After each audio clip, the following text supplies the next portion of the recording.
اعوذ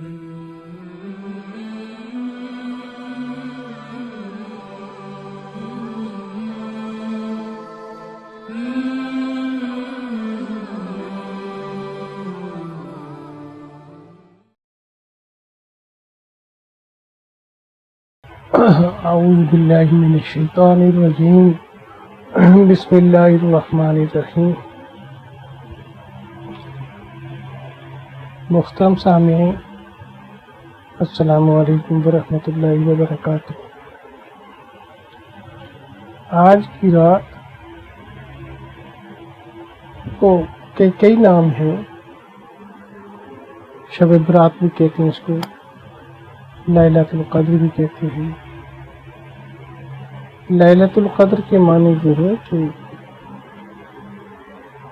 ایسی رات کے جو اندازے کی رات ہے،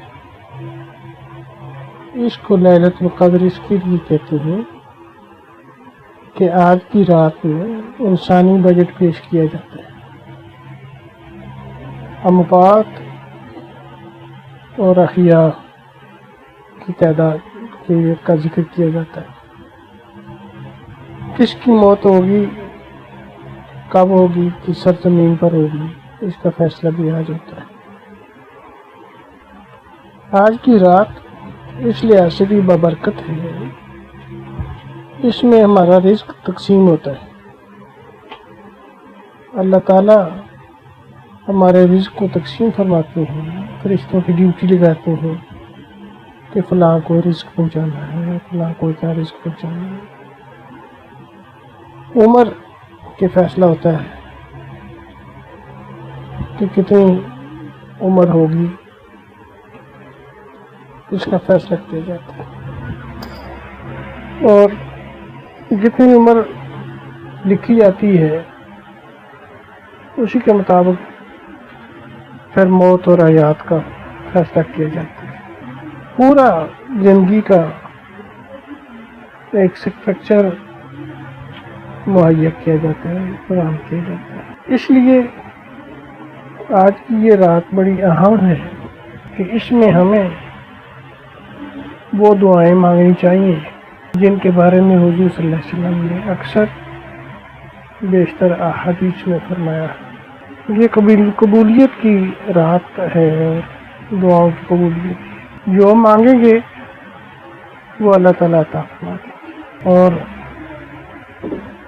اللہ تعالیٰ دلوں کے حالات کو بہتر جانتے ہیں،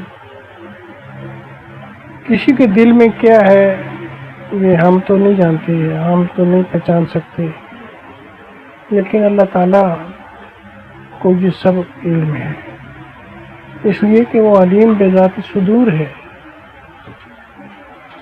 کہ دلوں کے حالات کو جانتا ہے، دلوں کے بیدوں کو جانتا ہے۔ ہمارے دل میں جو وسوسہ پیدا ہوتا ہے، حق تعالیٰ کو اس کا پہلے سے علم ہوتا ہے۔ ہماری سوچوں کا اللہ تعالیٰ کو علم ہے کہ ہماری سوچوں کا محور کیا ہے، کیا ہم سوچتے ہیں، یہ اللہ تعالیٰ کی علم ہے۔ پھر یہ بھی اللہ تعالیٰ کی علم ہے کہ کس بندے کی کیا سوچ ہے،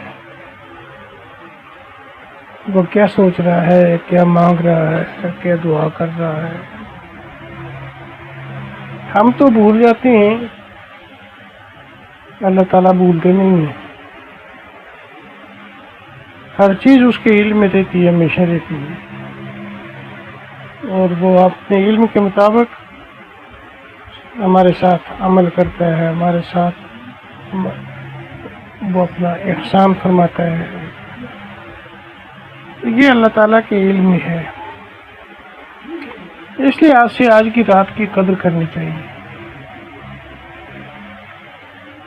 آج کی اتنی بابرکت رات ہے کہ لاکھوں نہیں بلکہ کروڑوں گناہگار ایسے ہوتے ہیں کہ جو جہنم کے مستحق ہوتے ہیں۔ اللہ تعالیٰ ان کو جہنم سے آزادی عطا فرماتے ہیں، اور تعالی ہم بھی سب کو جہنم سے آزادی عطا فرمائے اور اس رات کی قدر کرنے کی توفیق عطا فرمائے۔ ہم لوگ بڑے احسان فراموش بھی ہیں اور جلدی بھول جاتے ہیں۔ تو چیزیں ایسی ہوتی ہیں جو بھولنے والی نہیں ہوتی، ان کو بھولا نہیں جاتا، کو یاد رکھنا چاہیے۔ یہ رات ہمیں یہ یاد کرواتی ہے کہ آپ نے بھولنا نہیں ہے، اپنے آپ کو بھی نہ بھولیں، اپنے والدین کو بھی نہ بھولیں، اپنی اولاد کو نہ بھولیں۔ جن جن کے حقوق آپ پر ہیں ان کو بھولنا نہیں ہے، بلکہ ان کے لیے دعائیں کرنی ہیں۔ یہ آپ کا احسان ہوگا کہ آپ ان لوگوں کے لیے دعا کرتے ہیں کہ جو آپ کے متعلقین ہیں، متبصرین ہیں، ان کے لیے دعا کریں، ان کی مغفرت کے لیے دعا کریں، نیک اعمال کے لیے دعا کریں۔ حضور صلی اللہ علیہ وسلم نے ایک نہیں کئی روایات میں یہ فرمایا ہے کہ دعا جب کریں تو اعمال صالحہ کے لیے دعا کریں، اچھے اعمال کے لیے، نیک اعمال کے لیے دعا کریں۔ اور نیک اعمال کی وجہ سے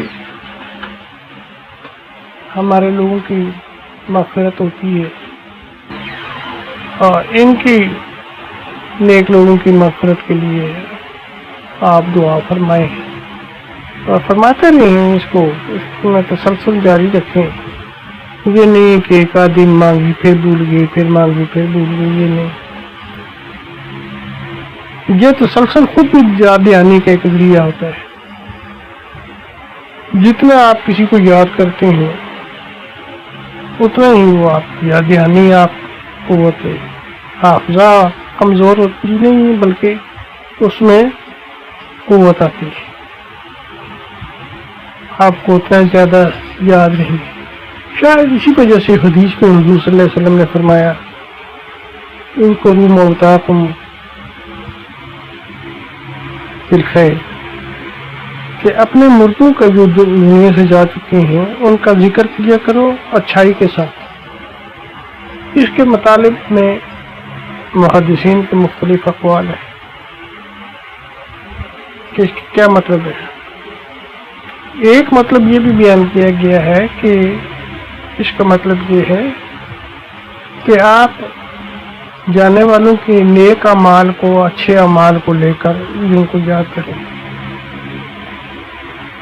کہ وہ بڑا اچھا آدمی تھا، بڑی خیر و صدقہ کرتا تھا اور بڑا غریبوں پر خرچ کرتا تھا، غریبوں کی پرورش کرتا تھا، نیک اعمال کرتا تھا۔ تو نیک اعمال کو لے کر ذکر کیا کریں اپنے جانے والوں کو کہ بڑا اچھا، بڑے اچھے کام کیے، ان کے اچھے کاموں کو لے کر یاد کیا کریں۔ اس کی وجہ سے اللہ تعالیٰ نہ اس کے دس روپے کے درجات بلند فرمائیں گے بلکہ آپ کو بھی ثواب عطا فرمائیں گے، بڑا ثواب عطا فرمائیں گے کہ جتنا نیک لوگوں کا ذکر کرو گے اتنی ہی آپ کے درجات میں اضافہ ہوگا۔ تو آج کچھ میری طبیعت اتنی ٹھیک نہیں ہے، مجھے عزیزم صاحبی نے پہلے ہی بتایا تھا کہ آپ نے ذرا زور سے بولنا ہے۔ اب بات میری کمزوری کی وجہ سے نحیف ہوتی ہے، ضعیف ہوتی ہے، سننے والے کو سمجھ نہیں آتی کہ میں نے کیا کہا ہے۔ بعض دفعہ مجھے اپنے بات کی ہوئی خود نہیں سمجھ آتی، اگر میں دوبارہ اپنی بات کو سنوں تو مجھے سمجھ نہیں آئے گی، تو دوسروں کو کیا سمجھ آئے گی یا دور دراز والوں کو کیا سمجھ آئے گی۔ بہرحال آپ لوگ دعا فرمائیں، آج کی قبولیت کی رات ہے کہ اللہ تعالیٰ میرے سمیت تمام بیماروں کو شفاء کاملہ عاجلہ نصیب فرمائے۔ میرے شیخ اور مرشد ہیں حضرت مولانا فضل الرحیم صاحب محتمم جامع اشرفیہ لاہور۔ انہوں نے فرمایا تھا کہ آپ میرے لیے دعا کیا کریں۔ باقی گزشتہ دنوں بات ہوئی، فرمایا کہ بیمار میں بھی ہوں، آپ بھی بیمار ہیں، اور حدیث میں ہے بیمار کی دعا قبول ہوتی ہے، اللہ تعالیٰ مریض کی دعا قبول فرماتے ہیں۔ آپ آج کی رات تمام بیماروں کے لیے دعا فرمائیں کہ اللہ تعالیٰ جہاں کہیں بھی کوئی مسلمان بیمار ہے تو شفا دے، اور ہمیں بھی شفا عطا فرمائے۔ اللہ کے لیے کوئی مشکل نہیں ہے، شفا عطا فرمانا۔ وآخر دعوانا الحمدللہ۔